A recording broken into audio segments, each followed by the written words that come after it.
daily game plan for success. It's Sacks in the Morning. Steve Sacks. Hi, Steve Sacks here with Sacks in the Morning, and this is Celebration Week. We are celebrating the Kindness Wins Foundation celebration that just took place a couple of weeks ago in Denver, and I was so fortunate to speak at that gathering. And the lady that we're going to be talking about today is Michaela Shiffrin. And in case you haven't heard of Michaela Shiffrin, she is probably the most decorated downhill women's skier in the world today. She won the gold medal at Sochi in 2014. And what we're going to talk about today is all that stuff is great. All the stuff we see on the outside, the medals she wins, the races that she dominates, and her persona. But what we don't see is if you peel back the onion a little bit and look underneath and talk about the power of vulnerability or the great closeness and affection that she had with her family, there is an amazing story that Michaela Shiffrin has let out to the public.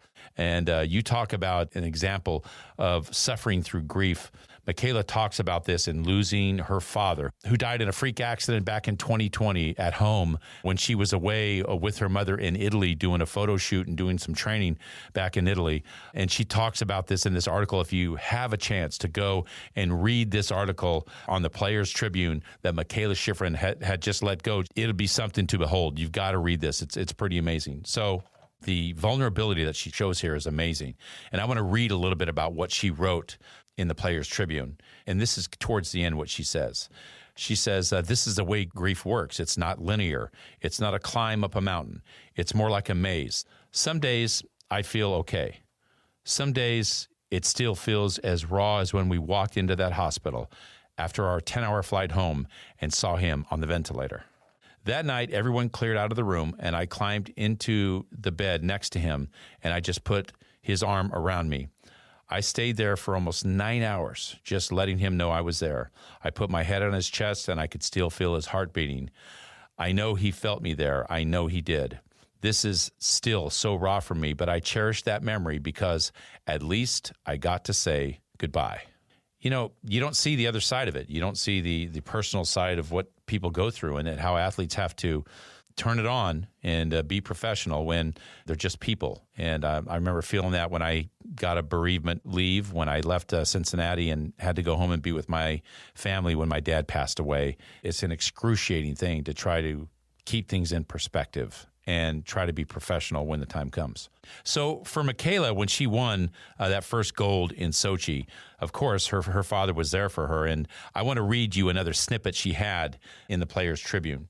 She says, "You trained for 4 years for 2 minutes. Actually, you could say that every single day since I started sleeping in her purple suit, which she loved to do, had been kind of leading up to those 2 minutes in Sochi.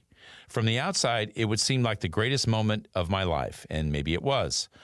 Or maybe it will feel like this in 30 years. But when it happened, I was just kind of dumbfounded. What I actually remember, though, and what I will never forget as long as I live, was that the first person I hugged after I won the gold was my dad. And he was crying, he pulled me tight, and he was so proud. I can still feel that hug."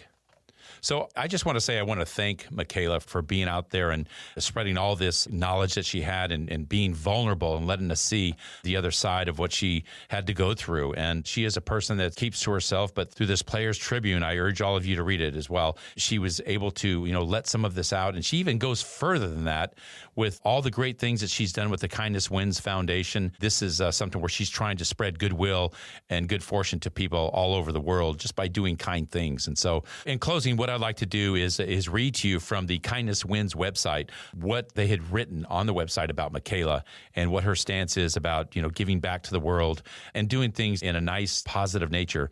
Here's what it said.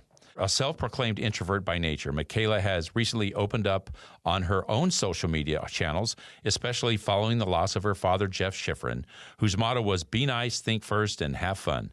Michaela believes the online world has the potential to be a place of positivity and support rather than a hub for cyberbullying, and that we all have the ability to make that transformation happen, starting with this message of spreading kindness. And that's my short for today. If you like what you heard, give us a positive review, subscribe, and share. Also, don't forget to go to our website at saxinthemorning.com if you want to get into the swag store. Hit the shop button, and believe me, it's all there for you. Hats, mugs, tumblers, V-necks, visors, you name it. Go take advantage of the swag store at saxinthemorning.com.